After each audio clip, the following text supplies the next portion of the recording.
We're here at Asus launch of its new Zenfone 5 series, and this is the Zenfone 5 and this is the Zenfone 5Z. Between the Zenfone 5 and 5Z, both phones are the same in terms of appearance. There are no differences from the outside.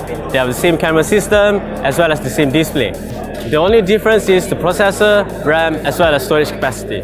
And over here we have the most affordable device in the series, the Zenfone 5 Lite. This one has an 18:9 6-inch display in comparison to the Zenfone 5's 19:9 display. This one has a dual camera system on the back as well as the front. One is a normal camera while the other is a wide-angle shooter, and the same goes for the front. 5Z and as well as the 5 on the other hand only has a single front camera. It has a dual system camera on the back with a wide-angle shooter as well.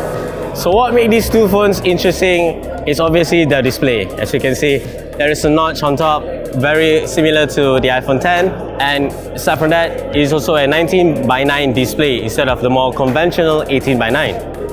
The Asus Zenfone 5 Lite will be available from March onwards, while the Zenfone 5 will be available sometime in April 2018.